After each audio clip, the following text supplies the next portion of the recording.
is Circa tonight, powered by SharpStack here, as we wish all of you a happy new year. 2026 is upon us. Matt Brown and Steven Andress here. But football rolls on, and we will be with you all the way through the Super Bowl. Cannot wait to break down week number 18, in which we have a lot on the line here. Interesting stuff unfolded after Monday Night Football as well. We will get into all the different scenarios, all the different lines, all the different totals, and any players that we might be gravitated towards from a prop perspective this week. Steven, happy New Year to you and yours, buddy.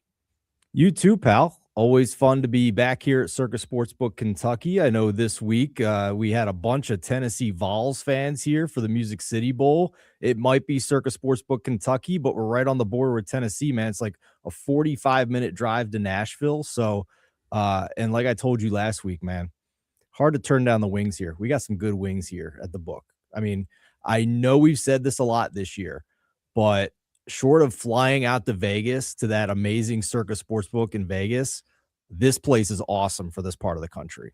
So glad to have it. Yeah, man, this is just something.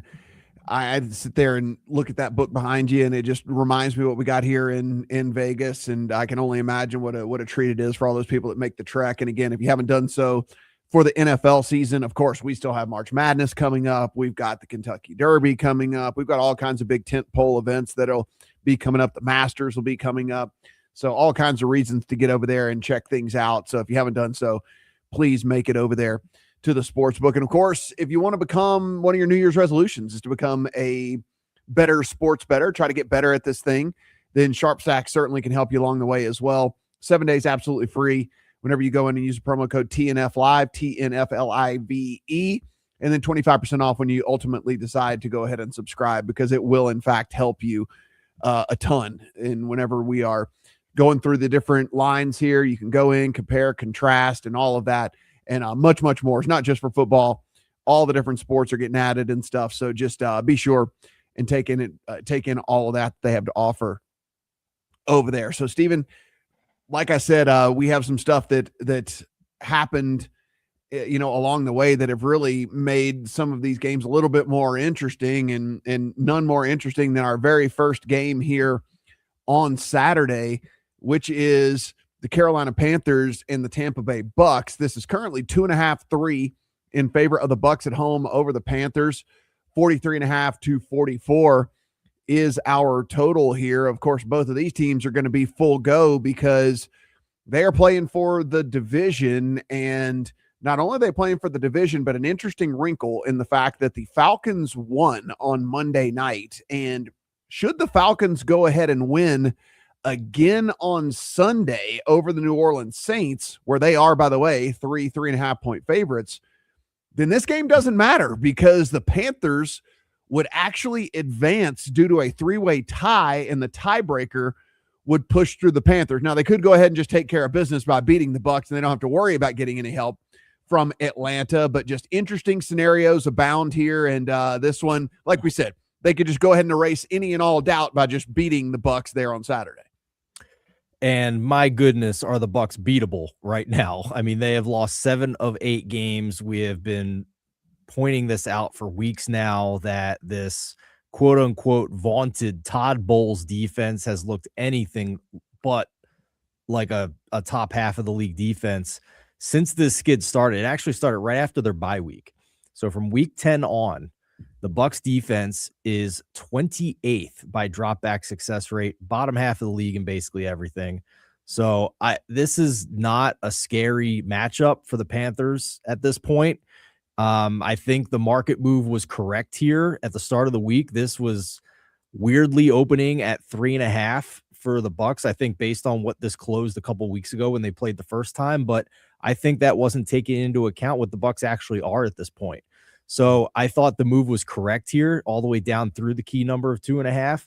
And at this juncture, if it's going to be 2.5, then this is either just bet the Panthers to win the game outright, or if you're not comfortable with that, it's got to be one of the best teaser legs of the week here, Matt, in my opinion. I think the Panthers are very live to win this game. In this version of the Bucs, I'm not really scared of beating anybody by 9 points or more.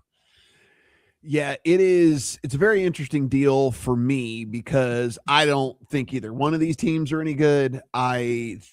It's hard for me to kind of quantify what makes one of these teams better than the other. I mean, this just goes into a sports talk radio rant for me where it is, oh, by the way, we should be reseeding, by the way, when it comes to the playoffs, because you shouldn't earn a home playoff game by squeaking into the playoffs. And if this does play out for the Panthers, you shouldn't earn a home playoff game because you lose the game in which you could have got in on your own and you relied on somebody else to get you into the game. All of these things, like it's stuff that we could just sit here and rant on for half an hour. But I mean, both these teams are absolutely horrific. I mean, it's something on paper again, though, Steve. I mean, like on paper, the Bucs are still the better team. They just cannot figure out how to win, right? I mean, like they're still better than the Panthers. It's just on paper, the best unit is the Bucs offense, right? Baker Mayfield, Mike Evans, Chris Godwin, Bucky Irving, Tristan Wirfs. If he plays, he was DMP again on Tuesday. Right. So I agree with that, but that's not how it works. And it seems like the Panthers at least match up well enough on defense with them. And the defense is so bad for the Bucs that it's keeping teams like the Panthers in games. They just lost to Quinn Ewers.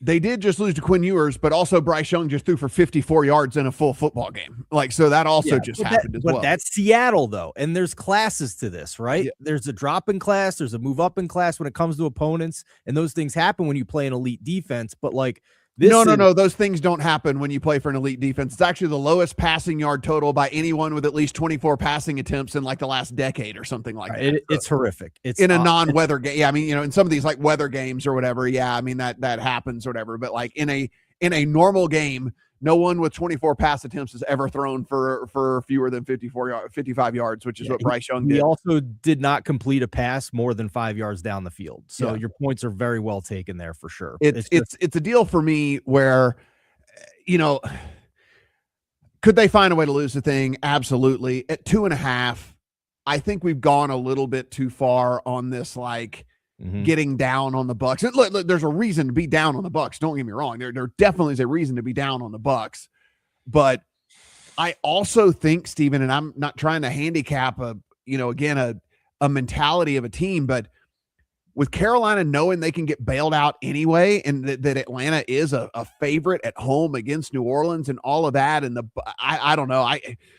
Now that we've moved under the 3, I actually probably will be putting in a Bucs ticket. I mean, it's as much as I hate it, but like you said, the best unit on the field is obviously the Bucs offense. And I understand that Baker Mayfield has struggled mightily of late, but he is still the best quarterback on the field. The wide receivers are all still the best wide receivers on the field. Like the running back is still the best running back on the field.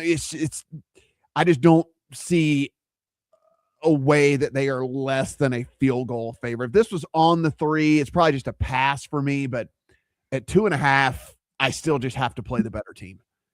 Yeah, I mean, it certainly marks a huge downgrade for the Bucs based on where we were 2-3 weeks ago. I mean, I have to admit that for sure. And while they didn't win, and I understand that some of this is empty and certainly missed passes and things like that, like Baker did throw for 346. I mean, like the offense did move. They just were incredibly inefficient, and 2 horrible picks from Baker, did all of that. Had no run game to speak of whatsoever, but they did at least move the football. So yeah. Are we talking too much about the side then? And maybe this is an over because you like the offense. I like the offense for the Bucs. We both agree their defense is bad and also injured. I mean, Reddick, Nelson, Dean, McCollum, all these guys might miss this week again. And the Panthers defense, for as much as we might have liked them for a lot of this season, if you look at that same sample of when the Bucs have been on this losing streak, this is a Carolina defense since week 10 that is 28th in success rate allowed and 25th in EPA per play allowed. So on paper, this looks like maybe over 43.5. If we're talking about it, it's just the divisional matchup nature of this. 2 teams that know each other very well always makes me a little nervous, but I mean, that's a pretty big sample of 2 bad defenses since week 10. Yeah, it's just as bad as the defense has been. It's just tough for me to get there with how often Carolina just it just cannot do anything on the offensive side of the ball. It's tough for me to make that click. I think it's just Tampa for me at 2.5. And if they decide to blow this, and again, unfortunately, they put it in a position where it's not completely in their hands. But I mean, they can at least do all they can do, and all they can do is go win the game. And it's at home. Carolina has played way worse on the road. So I'll just I'll put in the 2.5 and just assume that the better offense can go out there and score more points than the really low level offense. I have one more question for you about this game. And it is an island game with a rookie of the year favorite in Teteroa McMillan, who's minus 115 to win rookie of the year. He is going up against Tyler Shuck at this point, who's plus 140, the Saints quarterback. What do you think about that market? And what do you think about Teteroa McMillan against this very vulnerable secondary for the Bucs being lined at only 59.5 receiving yards in this game? Certainly understand he had 5 yards receiving against the Seahawks, but when he played the Bucs, he was better than this. So I thought this was an interesting potential prop for this game with the rookie wide receiver for the Panthers and rookie of the year favorite. I mean, yeah, he did only have 5 receiving yards, but I mean, you could look at let's look at the glass half full. He had 10% of the of all of the receiving yards that were to be had. So there's that. So I mean, we could look at the glass half full right there on him. You really can't believe that box score last week, can you? Yeah. I can't either. So bad. My deal here with this, and I'm just as a tangent on the rookie of the year thing. I think, don't get me wrong, I think Shuck has been great. He will have made 10 starts. I don't know. They might give it to him. I mean, they might give it to him because he's a quarterback. And like we said, they definitely want to give it to a quarterback. Like, can we start here? In your mind, is there any way it's anybody other than Teteroa McMillan or Tyler Shuck? I do not think so at this point. No. Okay. All right. Go on. Not at this point, especially with the way Shuck has kind of played these last 3 games. He's gone, what was it, 275 and over 300 2 games in a row. I mean, like, that's a really strong way to close out, you know? Yeah. And so I do believe it's between those two. I'm pretty confident in it with that. I still think they would prefer to give it to a guy that played all season long. And that's why I still do think that it's a decent price there on Tet McMillan. But for your purposes of this, yeah, I mean, look, they're going to have more success than they did against Seattle. Seattle, obviously, with their defense and their defensive line and their secondary and everything like that, is much better than Tampa. And honestly, if Carolina's best route to winning this game is to utilize their best weapon, right? And like, he is definitely their best weapon. So I mean, if they're going, I'll put it this way: if you like Carolina, you should probably also like Tet McMillan in this game, because if they shut him down, they don't have a really good secondary option, and their run game. I mean, they say Rico Dowdle's going to be fine. He was a DNP early in the week, but you know, I guess Chuba Hubbard's a fine replacement or something like that. But you know, again, I think it's almost a correlated play. If you like the Panthers, then you better like Tet McMillan. McMillan in the first game between these two on December 21st, 10 targets, 6 catches, 73 yards, and a touchdown. So they clearly saw something there in those matchups to heavily target him in that game plan. The second Saturday game, Seattle on the road at the San Francisco 49ers. This is currently a 1.5 in favor of the Seahawks on the road. 49.5 is our total here in this one. And this one means a ton, as we know, because this is playing for the number 1 seed. This is playing for a division, all of the things like that, Stephen, all going here in this one. That said, we did get word last week that this was likely a 2-week injury for George Kittle, who did not play last week. San Francisco still had a good offensive day, but a little bit different, as we just mentioned, with the Seattle defense coming to town. I do wonder what you think here about Purdy's basically favorite target not being healthy and probably not playing in this one going up against this Seattle defense? I think they're going to be very cautious with him because I think they like Jake Tonjes, his backup. Jake Tonjes, every time he's been called on to come in for George Kittle, he's produced, including a touchdown in the first meeting between these two teams when he wasn't playing as many snaps in week 1. So Tonjes has been very good in relief. 7 catches on 9 targets for 60 yards and a touchdown against the Bears. He had another game, that Thursday night game against the Rams, that overtime thriller where he had 11 targets in that game from Mac Jones for 7 receptions, scored in that one as well. I think they want Kittle to be 100% or as close as he can be for the playoffs. So I'm assuming Kittle's not playing. Matt, overall for this game, I think the market got it right and sniffed out a bad opening spread on this game. I thought the Niners I'm a Niners fan. I am hoping that all of this is real and not smoke and mirrors and not just an easy schedule over the past few weeks. But to put them basically as almost the same as the Seahawks on a neutral field on that opener of Niners -1.5, I thought was crazy. So they got it right here. The market sniffed it out. We flipped the favorite. It might be meaningless. It's almost a pick'em game still. We're at 1.5 for the Seahawks, but the Seahawks should be favored in this game. And I think it's trenches for the most part here. I think the Seattle offensive line has struggled in recent weeks, and Darnold always struggles when he's pressured. But the 49ers are one of the worst pass rushing teams in the NFL at this juncture with the injuries. Once Bosa went down, they basically have nothing. Yeah, you look at all the pressure stats, they're at the bottom. They're right at the bottom. So I don't think that's the same for Darnold in this matchup, even though it's a huge marquee matchup for the 1 seed. You go to the other offensive line for the 49ers. Trent Williams didn't practice on Tuesday. We'll see if he practices or not, but it's a hamstring. And again, do you want to risk losing him, even though this is for the 1 seed? Do you want to risk him aggravating it and probably not being back, even if you do get a bye week in the playoffs for the divisional round? So they might, I'm just speculating, but I don't know if he's playing. And it didn't matter against Chicago, who also doesn't have a pass rush. I do think it would matter here against Seattle, who's one of, if not the best run stop unit in the NFL and does a great job at getting pressure without blitzing.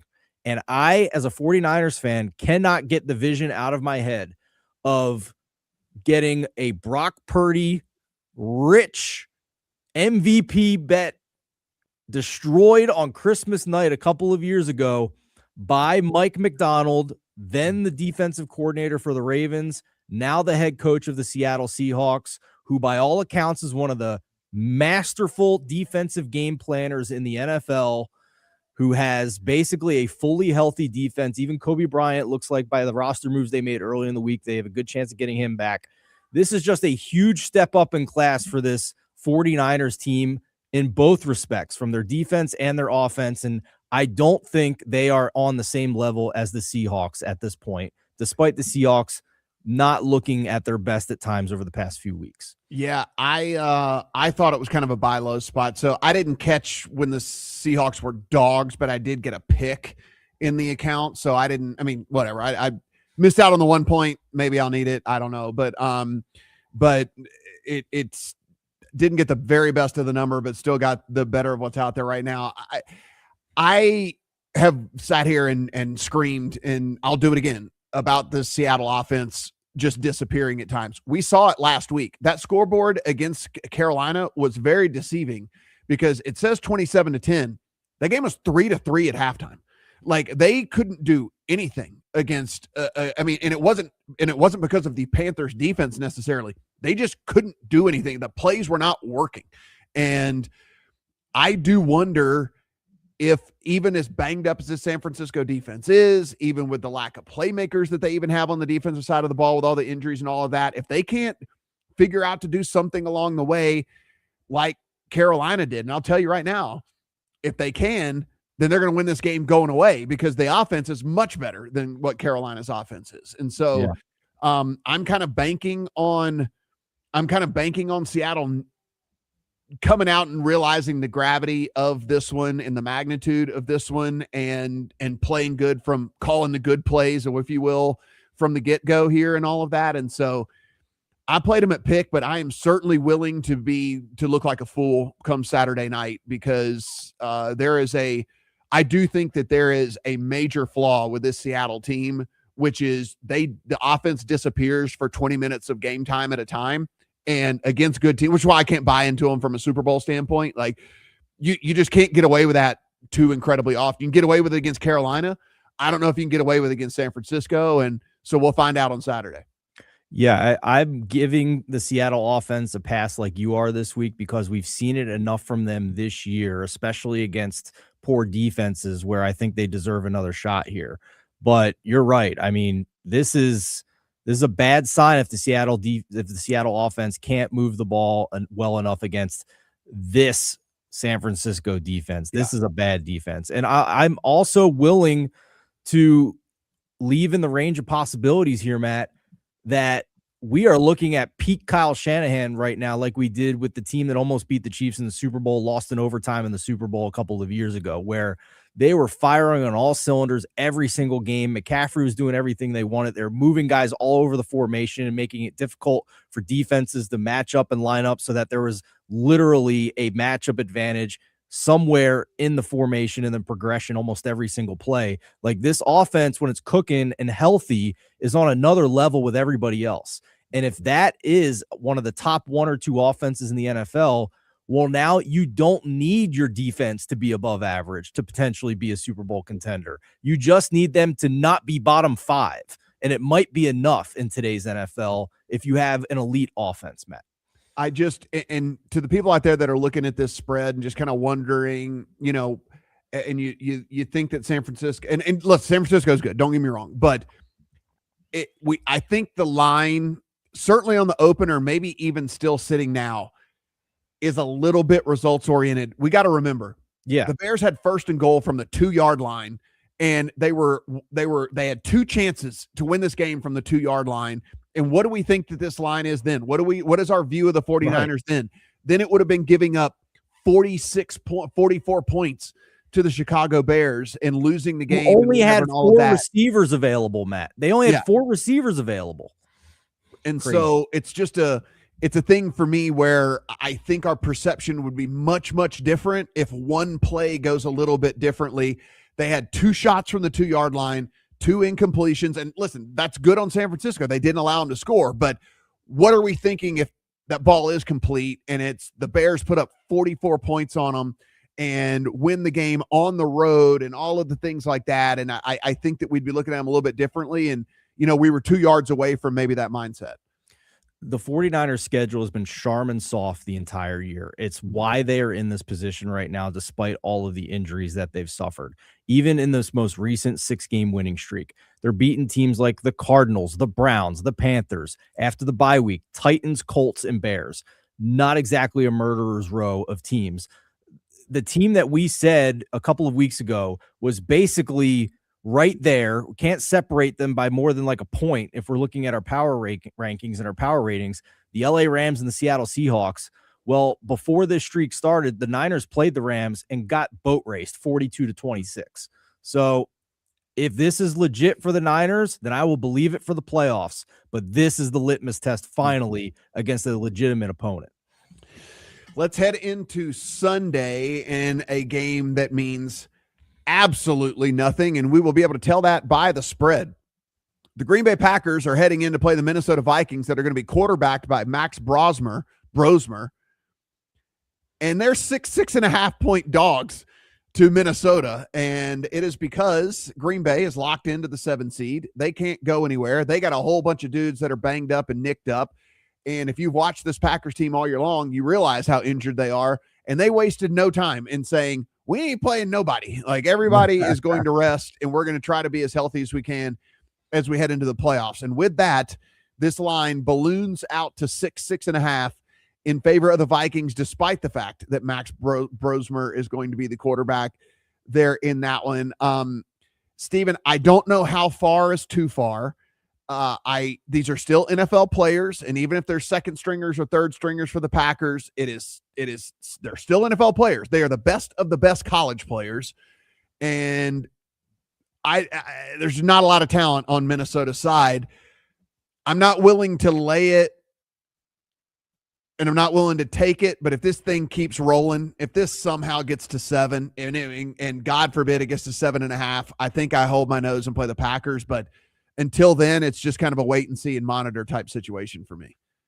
Yeah, I went into this game saying I am monitoring the quarterback situation for the Packers. My assumption is that both Jordan Love and Malik Willis do not play in this game. If for some reason there's news that Malik Willis is playing this game, I'm betting the Packers. That dude's good in this offense. I don't care if a lot of other guys for the Packers are benched.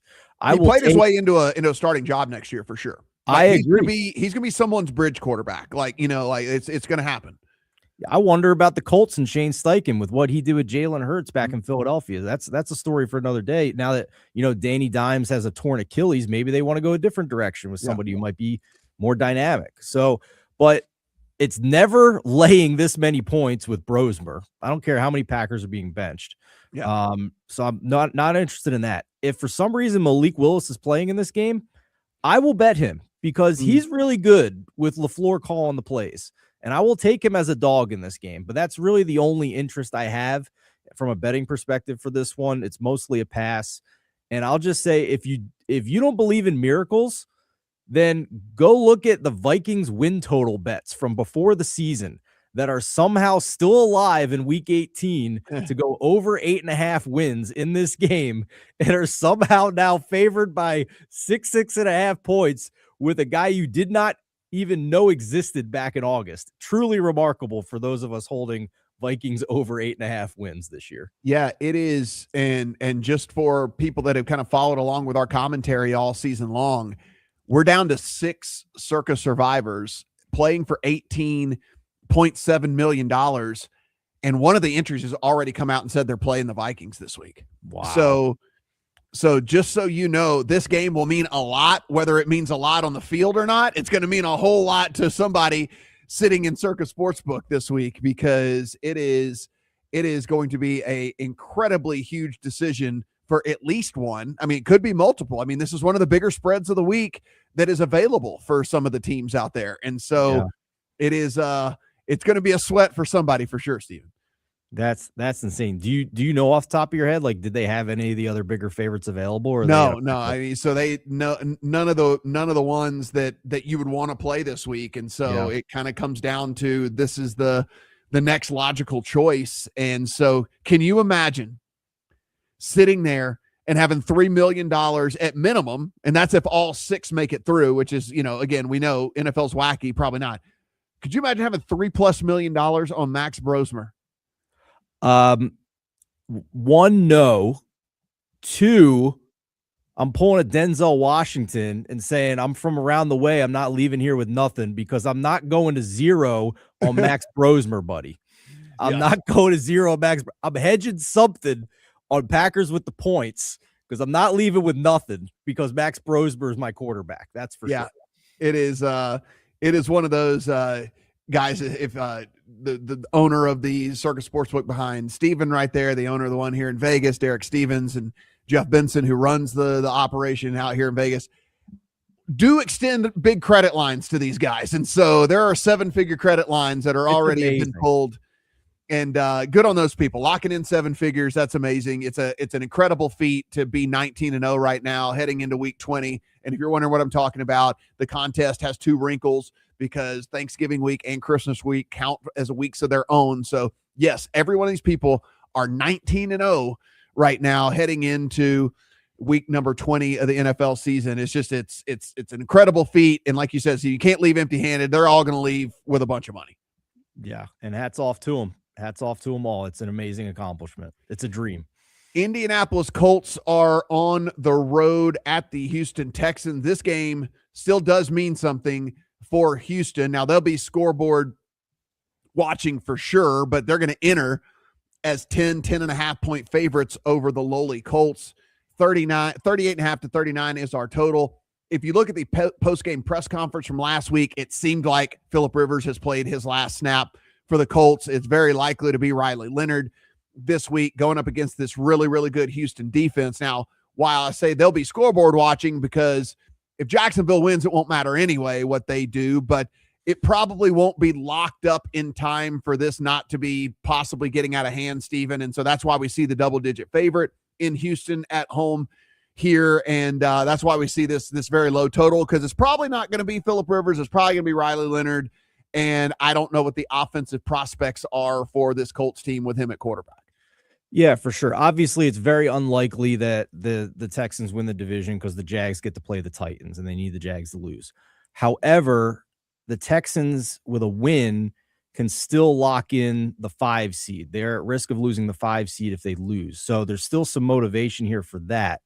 But in the context of a 10.5-point spread, it could still be a situation where they're up 11 points in the fourth quarter and bench some starters, and then the backdoor cover on the spread takes place, and the Texans don't care because they've already locked in the 5 seed. So that's always a possibility here. It's why it's a big, giant pass for me in this game.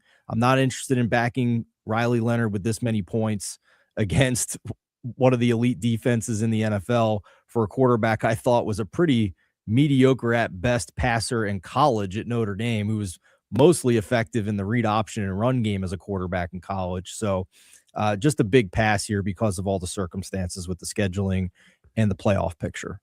Yeah, I think the only thing I might look at, and again, I'll need to wait and see what happens with this line as we get a little closer. My guess is some of these groups and things out there, Steven, are waiting until the limits get a little bigger. I bet you we see some people come and scoop up these 10.5s, knowing that the Texans are probably going to be scoreboard watching, and by the fourth quarter might see a bunch of these guys hit the bench and stuff. And if that's the case, then we're going to get a different team total on the Colts and whatever. I really want to look at it under on the team total for the Colts. But this is also the first half spread as well here. 6.5, minus 6.5 for the Texans in the first half. That's another way you can kind of look at these games this week as well. Yeah, and I think that's probably a really good way to go about this in particular game, because you're going to get a full first half effort, no doubt. Yeah. Past what we get there is kind of up for grabs, but certainly you're going to get a good first half effort.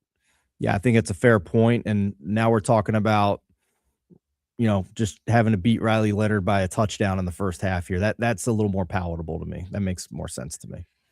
Cleveland Browns are on the road at the Cincinnati Bengals. This is 7.5 in favor of Cincinnati at home against the Browns. Speaking of that big Circa Survivor contest, we will likely have at least one entry on Cincinnati. I know there's at least one entry that does have them available. They're one of the bigger favorites on the week here.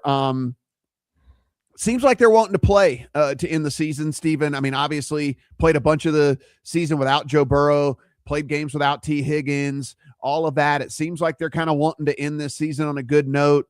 Certainly, if you're the franchise and you're the coach and all of that, I mean, I think Zach Taylor is certainly one of the coaches on the hot seat. I also think as a franchise, you've heard all this stuff with Joe Burrow. You don't want him asking for a trade in the offseason and all that. I expect a full effort here from Cincinnati. And I think the spread is fairly justified here in this one. I agree. I bet this at 7 at the open. I think 7.5 I still would have interest in, knowing that Cincinnati's going to be playing the full 60 minutes here. I don't know what's left for this Browns offense, man. I mean, Shador was already bad. The offensive line is in shambles. He was looking at the tight ends nonstop because I guess he can't get to his receivers, but now both of them are out, Njoku and the awesome rookie Harold Fannin. So I don't know what's left here for a Browns team that could barely move the ball against the Steelers last week. So I know the Bengals defense is not the same as the Steelers, but they've been playing better since Burrow came back. It's like Burrow's presence and being back in the locker room playing and making sure this entire team is focused and giving their best effort down the stretch here, kind of like what he did last year.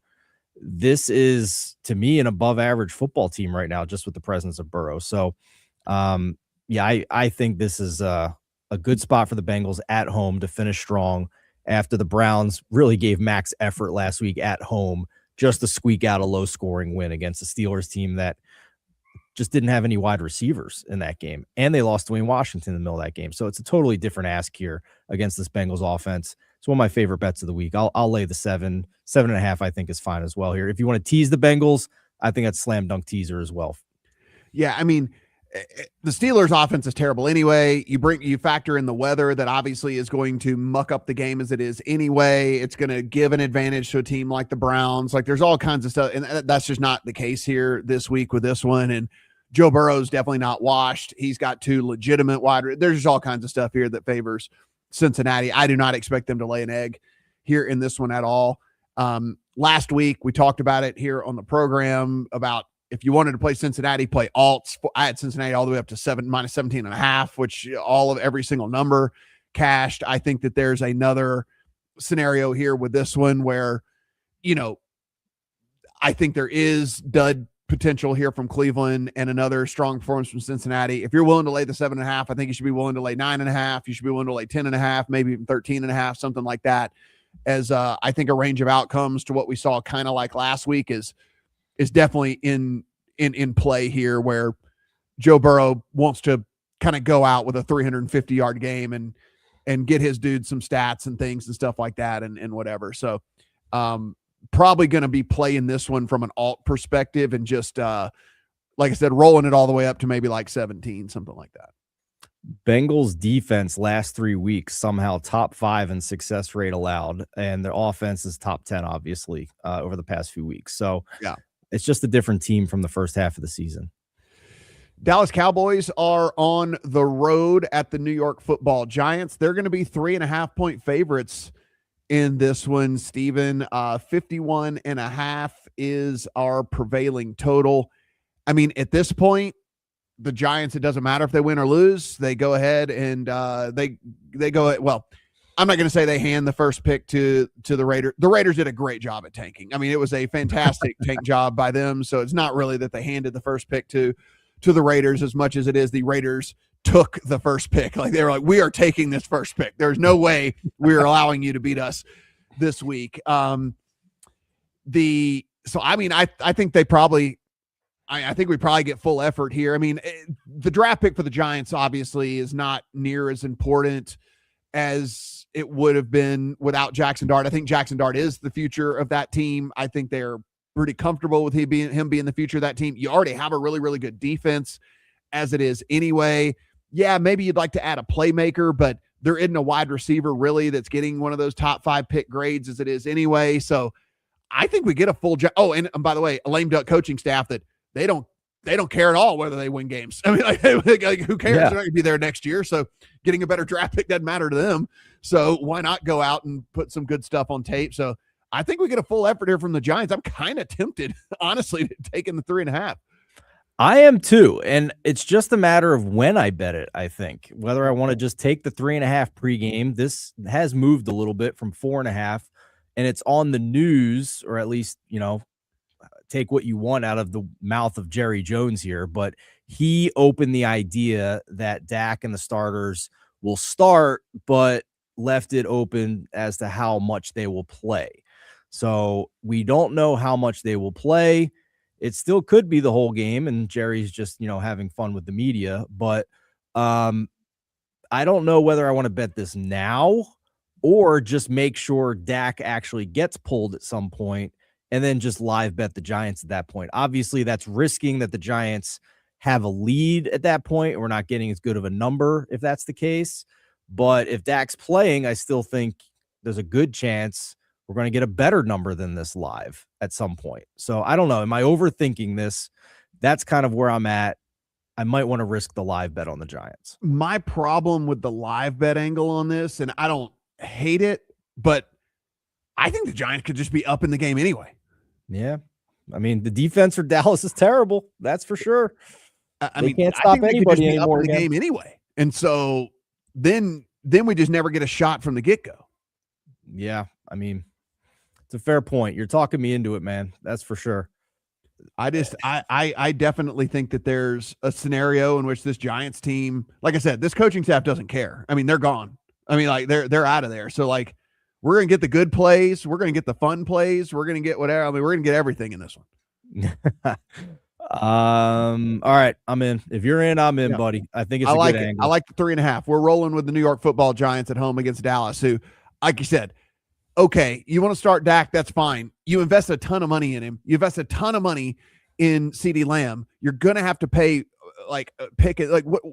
Really, you're gonna roll them out there for a full game for it's not even in front of your home crowd. Like if it was a home game, it's one thing. It's a road game. Who cares? Yeah. I mean, you want to showcase your guys and potentially get them hurt for the road fans? Like no, like no chance. Yeah, the one thing I'm most confident in, obviously, is that interim staff angle and Jackson Dart angle of being the franchise guy and them being all in, and maybe even a little like, oh, you're going to fire us, you're not going to bring us all back. We're going to make sure you have a worse draft pick. Yeah. The New Orleans Saints are on the road at the Atlanta Falcons. This is 3.5 in favor of the Falcons. 43.5 to 44.5 is the total out there in the market right now. And as we talked about at the top, this game actually does mean something, despite the fact that both of these teams are eliminated. The Atlanta Falcons could really mess things up here for the Tampa Bay Bucks. So we're about to find out if Atlanta likes Carolina or if they like Tampa more in this season, because if they were to win this game, then Carolina will move on regardless of what happens on Saturday. So now, of course, Carolina could have already won by the time this game happens anyway, and it doesn't matter. But should Tampa pull it out, Atlanta could still send Carolina to the playoffs with a win at home against New Orleans. And I will, Steven, you've done a lot of content with me over the years, and I will gladly admit when I am absolutely wrong about something. I thought Kirk Cousins was absolutely completely dust, and that this was going to be a sad effort from him closing out the season, filling in for Michael Penix. He's actually been fine. And honestly, he's just kind of doing what Penix probably should have done all season long anyway. Well, he's just spamming his awesome playmaker. Like Bijan gets all the touches, London gets all the touches, and Pitts gets all the touches. And it's worked out for this team so far. I mean, like it's looked like a functioning offense, and the defense is at least okay. And so I don't know if I'm not willing to lay the 3.5. I think that might be a little aggressive here. New Orleans certainly playing hard, and Tyler Shuck has proven to be at least a competent NFL quarterback. But I do think probably top to bottom, Atlanta's the better team. Yeah, I agree with that. I think the market move was fair to move off the 3, but it's just that weird situation with a key number where I'm already thinking about is 3.5 a good bet on the Saints here, because as good as the Atlanta defense has been, and we have an interesting sample here because Kirk Cousins took over. That coincided with the week Tyler Shuck came off the bye as the starter and was able to kind of get reorganized. So they both kind of, in a way, began this stretch at the same time. So we have the same sample for both teams with the quarterback situation from week 12 onward. And the Atlanta defense, great pass rush, etc., 10th in EPA per play allowed, 19th in success rate allowed. The Saints defense, 4th in EPA per play allowed, 1st in success rate allowed since week 12. So that immediately gets my attention when I'm thinking about taking 3.5 with the Saints here, and it might be too much. But I also have in the back of my head, Matt, is what we saw from Tyler Shuck over the past 4 weeks, really just a product of the schedule, of a bad, at this point, Tampa Bay pass defense, Carolina, insert your opinion here, I guess, on Carolina, but also the Jets and the Titans, who are just dead defenses. So I'm kind of stuck in the middle here. I don't want to lay 3.5 with the Falcons. I know that much. But I think there's enough buy-in here. One thing I know for sure, I think both of these teams are all in to have a good effort this week. I think the Falcons staff wants to save their jobs, and there was enough. I watched a lot of the post-game interviews with the Falcons after that game against the Rams, and they're all just like saying things like, this is our job. We're professionals. Like, we're trying to do the things the right way here down the stretch. So whatever you want to call it, they are all in here for the final few weeks, but the Saints are too. With a new coaching staff, the players are bought in. There's an entire campaign to try and get Shuck the rookie of the year here down the stretch, including from the players. Chris Olave has been kind of the captain of that ship, trying to make sure everybody's bought in to get this rookie, the rookie of the year award as a quarterback. So I think you're just going to have a really hard fought divisional game, but that Saints defense really surprised me that they're playing that well. And that makes me want to take the 3.5 with the Saints. We've talked a lot about some games that, may or may not mean stuff and some bad teams and teams that are dead or whatever. I'm not going to talk a lot about those ones. Tennessee is on the road at Jacksonville. Jacksonville's a 12.5-point favorite. They deserve to be a 12.5-point favorite. They have everything to play for. They're going to beat Tennessee. It just depends on how much they want to beat them by. Not a ton of opinion for me here on this one at all. The only thing I will add is, Steven, I did play Jacksonville to win the Super Bowl at 16-1. All right.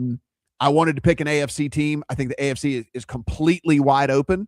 And so Jacksonville, I think, has as good a shot as anybody, with the defense playing pretty high at a pretty high level, the offense playing at a pretty high level. And if they get to the Super Bowl and I've got a 16-1 ticket, I'm going to make a bunch of money regardless. So that's really all I have to say about this one, because they're going to win. It's just by how much they'll name their score. Yeah, I think that's a fair look by you. I mean, the two I had circled in the AFC was the Jaguars and the Texans, and I think it's totally wide open. So it's a good look by you. Those are the two teams I've been kind of finding different ways, creative ways, even some fantasy football best ball in the playoffs that are available, where I'm taking some Jags and some Texans. So I like that look by you. For this game in particular, I did bet the over 47. I think you have a Jags offense that's cooking. I think you have Cam Ward in the Titans offense that has gotten out of the basement and is playing better. And I think you have a Jags defense that is susceptible to giving up some points here. So this has gotten steamed up from earlier in the week at like 45, 45.5, but 47 is kind of a key number in totals. It has to be 47. 47.5, I would not bet. If you can get 47, the key number in over-unders, I think it's still a bet. I bet it at 47. I'm with you on that. I mean, like, here's the other thing. If Jacksonville's up a ton, right, then again, they have Super Bowl aspirations. Don't think that this team doesn't think that, like, they know what's going on with AFC too. Like, I do think we see those guys sitting over on the sideline. You know what I'm saying? Like, yep. I'm pretty sure we see those guys sitting over on the sideline, and that would allow the Titans to go ahead and get in some reps against the second stringers or third stringers or whatever. The Dolphins are on the road at New England. This is another massive spread here, 10.5 in favor of the Patriots at home. 45.5 is our total here in this one. Quinn Ewers, we said it last week, looked pretty good. Quinn Ewers goes out, wins the game, whatever. That said, New England, everything to play for here. I do understand why they are sitting as 10.5-point favorites in this one. I think this, you talked about like kind of like a live look or whatever.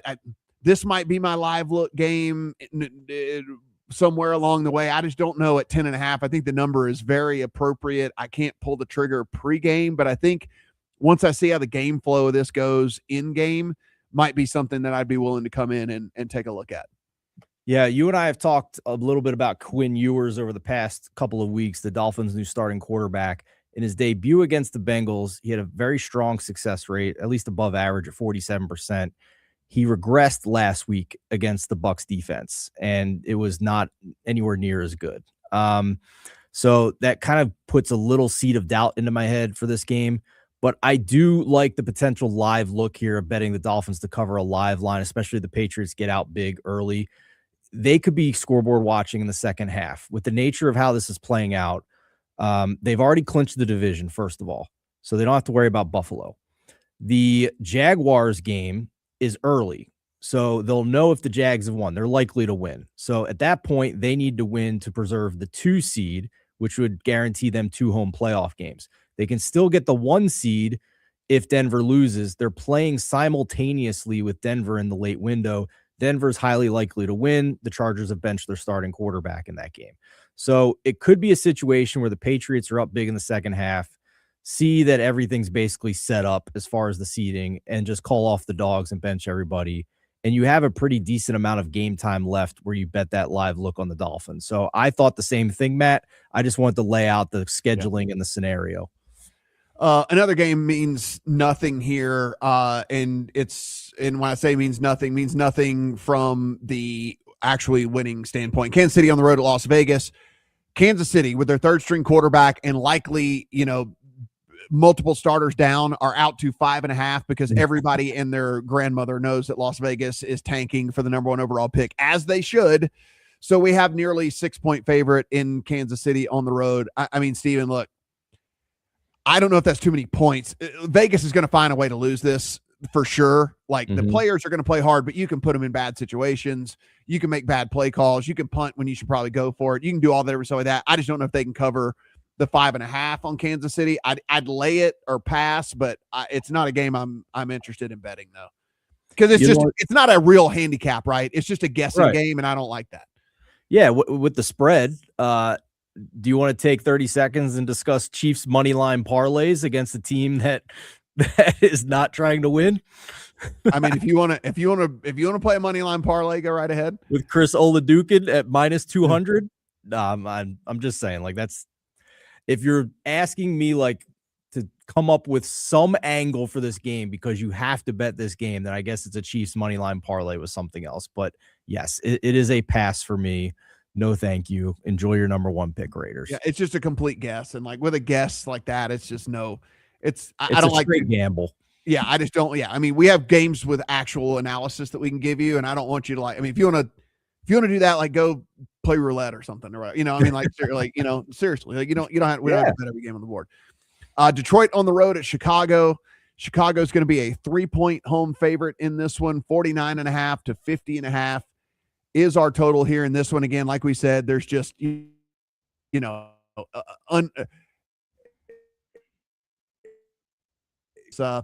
about this Bears team, but here we are, Steven. What say you? I like the Lions in this one, man. I mean, I think both teams are going to be playing hard. Bears have to win to get the 2 seed, but I don't think Dan Campbell is going to be calling off any dogs in this one. I don't know what you think, but especially get the Ben Johnson angle as well. A couple of weeks ago, before the Lions kind of went in the wrong direction, the market would have made the Lions like at least a 3-point favorite on a neutral field against the Bears. And now they're a 3-point dog. If you can get that 3 against this pretty bad Bears defense and wide receiver core that's really banged up as well, tell me why the Lions +3 is a bad bet here. I also like the over. I mean, if you can get over 49.5, I think that's a good look, but I don't know who's stopping who in this game, to be quite honest with you. And the weather looks fine in Chicago for this. I have to wait until later in the week and just make sure that Detroit's going to be a full go in this, because with the season dead and, there were some dudes nicked up along the way and all of that or whatever. Like I just need to make sure they're a full go before I can give a true opinion on this thing, because if it's not, then the total's way too high. And the spread's too low for Chicago. But if they're going to give it a full go, then I think everything is kind of appropriate and probably a take the 3 type scenario. But this is stuff we're not going to really know until, Friday, Saturday type situation as to what they're going to do, because Dan Campbell does not tip his hand early for anything and all of that. And so it's just it's a tough handicap, because I don't know exactly what Detroit's mindset is coming into this game. By the way, Detroit actually needs to lose this game badly, because you get the 4th place schedule by losing this game. And that is a massively huge deal for them next year. So, again, Dan Campbell's not going anywhere. He's not getting fired. None of those players are going anywhere. I think the team understands what it would mean to lose this game as well. Yeah, it's a fair point. They recognize that it's a possibility. The memory I have, though, is when Dan Campbell had an opportunity to bench a bunch of guys for the other reason. They're in the playoffs, their seating's locked in, they don't have anything to play for. He gave the double bird to everybody out there and played everybody for the entire game. And it cost him Sam Laporta in the playoffs. He got hurt in that game. So he's a maniac, man. Like I'm not putting it past him, but again, our opinions don't matter this week. This is an information gathering week if you want to be a serious bettor and make smart bets. Don't bet just guessing what these teams are going to do. track the information, and then act accordingly. Yeah, it's just, again, like I said, fourth place schedule for that team that's returning would be pretty awesome. Oh my God. It'd be San Francisco of this year, you know? It would be. So just something to think about. The Jets are on the road at the Buffalo Bills. This is 7.5 in favor of the Bills. 38 is our prevailing total out there in this one. Steven, Jets, dead team walking. I mean, what do you do here? Josh Allen's kind of nicked up. I mean, are you really gonna? I think it's organizational malpractice, but we haven't heard anything otherwise. So, I mean, he's your whole team, Steve. I mean, he's your whole team, and the dude is beat up. 7.5 is definitely an in-between number, right? Because if this is Josh Allen for a full game, this is like 17. Yeah. And so if it's Mitch Trubisky, I don't know what this number is. I don't think it's 7. I think it's less than that. But Brady Cook has been so, like, talk about a team that's mastered the tank this year. Like, bravo to the Jets for getting it right and starting a quarterback who's just not viable. It's going to put him in a better position down the road here. But tell me why I shouldn't tease this. Even if it's Trubisky, we saw the backup offensive line for the Bills win against the Steelers. Why can't they just feed the ball to Ray Davis and run in a straight line and still win this game with a teaser? That's the worst case scenario. You tease this down to 1 right now and you get the bad quarterback news, but do you still feel bad about that bet when the opposite could be true? You still could get more Josh Allen in this game. So that's kind of where I just think the Jets are dead, man. Yeah, no, and they very well might be. I don't really tease games in week 18 just again because there's just like it's weird. So much variance and so much. How do you know the points you're getting are valuable, right?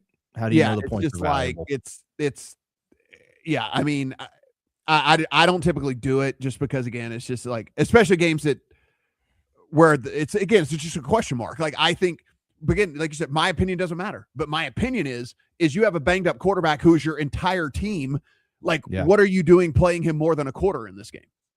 If he does play, if they announce he is the starter, then sign me up for Bills minus half a point at minus 105 in the first quarter. Yeah, there we go. That's probably the play then. Because he can't on that. You can't play more than a quarter. Like, what are you doing? Yeah, I agree. I 100% agree. You're just risking way too much. Eagles are hosting the Commanders as touchdown favorites. 41 is the total here in this one. Philly's locked in. Nothing they can do. So, again, another team where I just don't know what the motivation factor here is going to be for them. Well, they can get the 2 seed, Matt. Yeah, I mean, yes, they could. They could, which, this is where information matters because on one hand, the Eagles have talked about the value of the 2 seed and guaranteeing potential 2 playoff games in the first 2 rounds.